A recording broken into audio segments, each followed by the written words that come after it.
আসসালামু আলাইকুম রহমতুল্লাহ।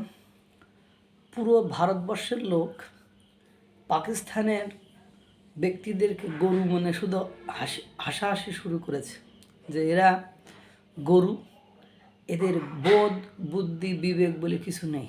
গরুর যেমন কোনো ব্যক্তিত্ব নেই, কোনো বোধ নেই, বুদ্ধি নেই, তারে যে যেভাবে শিখায় তার প্রভু অর্থাৎ দুনিয়ার যে তার তত্ত্বাবধায়ক মালিক সে যেমনি বলে অমনিই চলে। তো পাকিস্তানের শাসকদের ব্যক্তিদের অবস্থা ঠিক ওরকমই। আপনারা যদি বলেন কেন আমি একথা বললাম, একথা বলার কারণ আমি সবিস্তারে ব্যাখ্যা করব। দেখেন, কোরআনের দুটো সূরার কথা বলি। কোরআনের প্রথম সূরা হলো সূরা বাকারা। সূরা বাকারার অর্থ হলো গাভী, গাভী মানে গাই গরু। তো এর গাই গরুর অর্থ কী সেটা আপনারা বোঝেন না, যে গাই গরু, গরুদের কোনো কি আছে, গরু একের মূর্খ, বোধ বুদ্ধিহীন। মানুষের সাথে জন্তু জানোয়ার পশুদের পার্থক্য হলো শুধু বিবেকের কারণে, বোধের কারণে, মূল্যায়নের কারণে, ইচ্ছা শক্তি, যে আমাদেরকে ইচ্ছা শক্তি আল্লাহ দিয়েছেন যে আমরা ইচ্ছা করলে ভালোটা করতে পারি, ইচ্ছা করলে খারাপটা করতে পারি। আর কোরআনের সর্বশেষ সূরা হলো সূরা নাস। নাস শব্দের অর্থ মানুষ। অর্থাৎ সূরা বাকারা যখন শুরু করবেন তখন আপনি ছিলেন একটা গরু, পুরো কোরআন পড়ে যখন শেষ করবেন তখন আপনি একটা প্রকৃত মানুষ হবেন। আর এই পুরা কোরআনেই মানুষকে আল্লাহ তাআলা কি জ্ঞান দেওয়ার চেষ্টা করেছেন, তার গরুকে মানুষ করার সবিস্তারে ব্যাখ্যা করেন এই কোরআনের ভেতরে আছে। এটাই সকলের দাবি আর এটাই সত্য। এখন ঘটনা হয়েছে যে পাকিস্তান এবং পাকিস্তানের জনগণ যে গরু ছিল সেই গরুতেই স্থির। তারা সামনে যে পড়াশোনা করে সূরা নাস পর্যন্ত অর্থাৎ মানুষ হওয়া পর্যন্ত যেতে পারেনি। যদি বলেন কেন কথা হলো যে আপনারা জানেন যে আফগানিস্তান এবং পাকিস্তান দুটি মুসলিম দেশ। তো দুটি মুসলিম দেশের মধ্যে যখন যুদ্ধ বাঁধে তখন যুদ্ধ কি এই দুটি মুসলিম দেশের মধ্যে যুদ্ধ বাঁধার মতো কোনো সার্টেন কজ বা কারণ কেউ কি আপনারা দেখাতে পারবেন যে হ্যাঁ এ কারণে বেঁধে গিয়েছে? তো এই গরু এই এই যে গাভী পাকিস্তান এরা কী করেছে, ইচ্ছা করে আপনার মনে করেন ওর যে এখন যাদেরকে দুনিয়াতে তারা প্রভু বা মালিক বলে ভাবছে বা যার কাছে প্রভুত্ব দাসত্ব বরণ করেছে, সেই তার কথা শুনিয়ে তার চাওয়াটা পূরণ করতে সে আফগানিস্তানের উপরে মনে করেন হামলা চালিয়েছে। প্রথম হামলা চালাতে আফগানিস্তানের উপর হামলা চালাইলে এখন যদি আফগানিস্তান তাদের আবার একটু প্রতিশোধ না নেয় তাহলে আবার বলবে কি যে আফগানিস্তানের কিছুই নেই, আফগানিস্তানে নপুংসক এরকম পুরুষত্বহীন, তাদের বোধ বুদ্ধি কিছু নেই, যে যা মার খায়। বিষয়টা এরকম হবে না?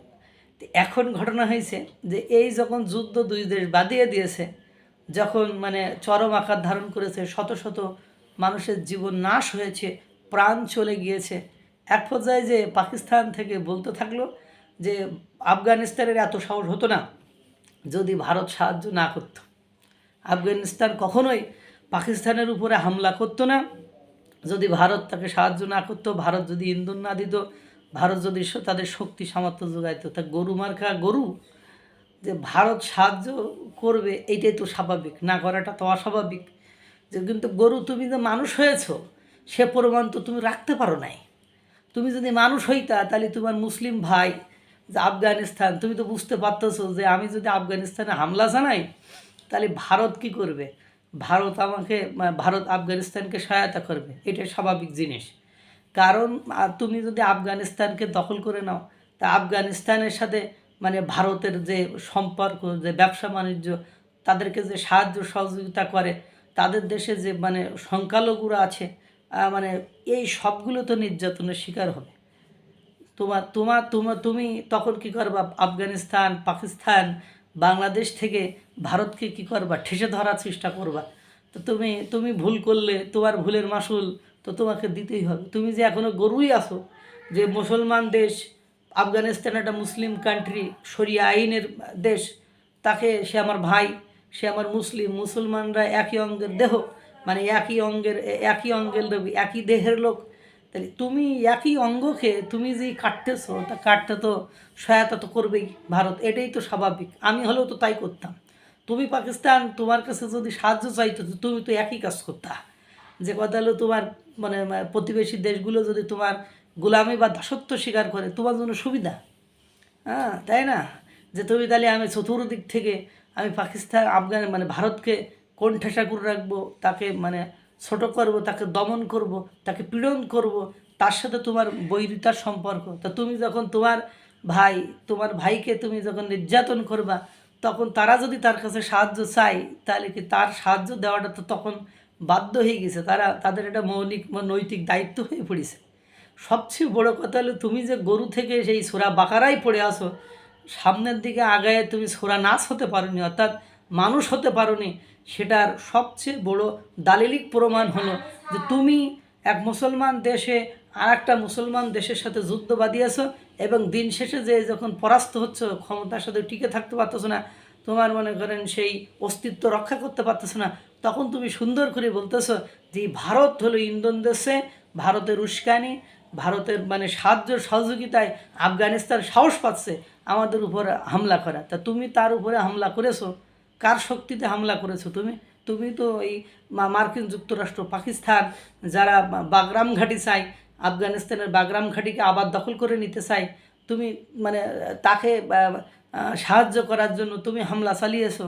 তুমি তুমি একজন মুসলমান হয়ে আর একজন মুসলমানের উপর কিভাবে হামলা চালাও, যেখানে মানে বলা হয়েছে যে পুরো পৃথিবীর সকল মানুষ, পুরো পৃথিবীর সকল ফেরেশতা, মানে দুনিয়াতে মানে আল্লাহ ব্যতীত যত প্রাণী আছে, জন্তু আছে, জানোয়ার আছে, যাদেরকে জীবন আছে, তারা সকলে মিলে যদি একজন মুসলমানকে হত্যা করে, তাহলে এই সকলকে একসাথে জাহান্নামে দিতে আল্লাহর একবারও বুক কাঁপবে না।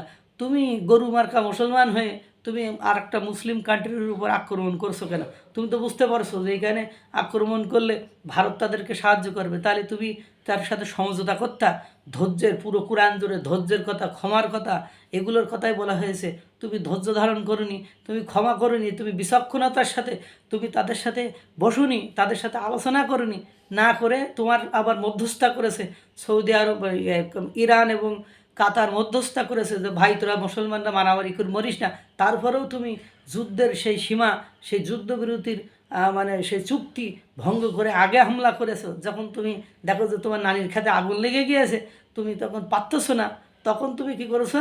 তুমি তখন বলছো যে এই ভারতই হলো আফগানিস্তানকে সকল সাহায্য সহযোগিতা। তো তোমার মতো পাগল এবং গরুরা যদি এই ধরনের পাগলামি ছাগলামি করতে থাকো, তাহলে কি করবা? তাহলে তো ভারত সাহায্য করবে, এটাই স্বাভাবিক।